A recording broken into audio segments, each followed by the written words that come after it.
Anyone can proclaim his views when life is easy, but when the sword is at his throat, that's when we see his true conviction.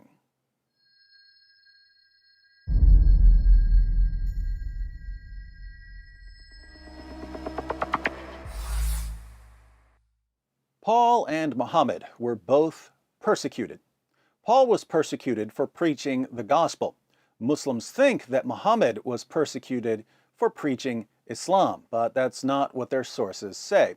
Muhammad was persecuted for mocking the gods and goddesses of the pagans of Mecca. We read in the History of At-Tabari, Volume 6, page 93, "The messenger of God proclaimed God's message openly and declared Islam publicly to his fellow tribesmen.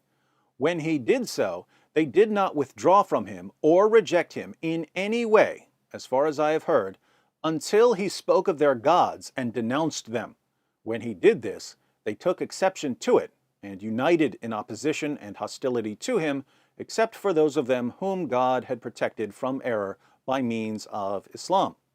A few pages later, Muhammad's tribesmen describe Muhammad's general approach towards reaching polytheists with the message of Islam. "We have never seen the like of what we have endured from this man. He has derided our traditional values, abused our forefathers, reviled our religion, caused division among us, and insulted our gods. We have endured a great deal from him." Now that's strange. Muslims in the West tell me that it's wrong and immoral to criticize another person's religious beliefs, and yet their favorite prophet viciously mocked other people's religious beliefs. So the polytheists of Mecca responded by persecuting Muhammad. Muslims tend to exaggerate the level of persecution Muhammad faced, however. The pagans threw pebbles at him, they spit on him, they eventually decided to kill him. But this persecution only lasted a few years until Muhammad moved to Medina. That's when the persecuted Muhammad became Muhammad the persecutor. In comparing the lives of Muhammad and Paul, we quickly realize that the persecution Muhammad suffered was a joke compared to the persecution Paul suffered. Paul gives us a partial overview of his trials in 2 Corinthians 11. "I have worked much harder, been in prison more frequently, been flogged more severely, and been exposed to death again and again.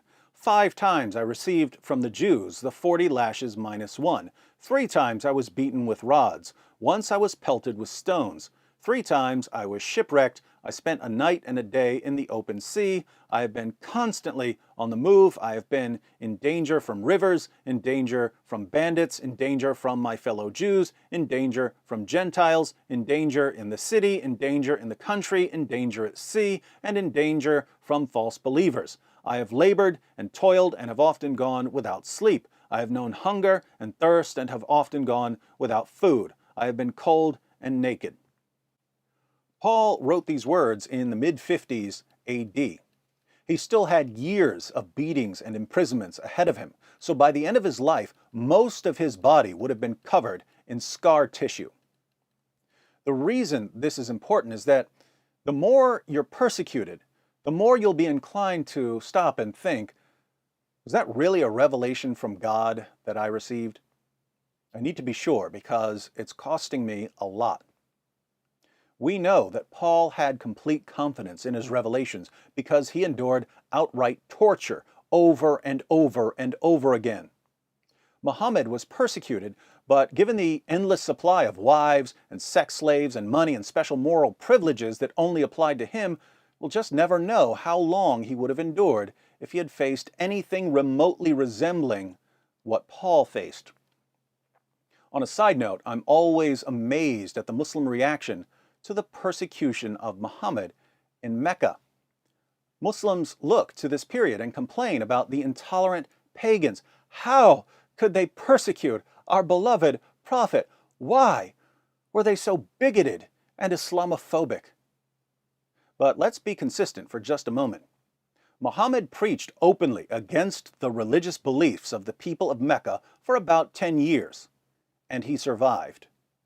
If I went to Mecca today and preached openly against the religious beliefs of the people who live there now, Would I last 10 years? Would I last 10 months? 10 days? 10 hours? If I stood outside the Kaaba and began openly preaching against the religious beliefs of the people of Mecca today, would I last 10 minutes? Muslims complain about the intolerance of the pagans who opposed Muhammad, and yet the pagans were far, far more tolerant than the man who subjugated them. Welcome to Islam, where tolerance, much like Muhammad's sexual attraction to his child bride Aisha, is a one-way street.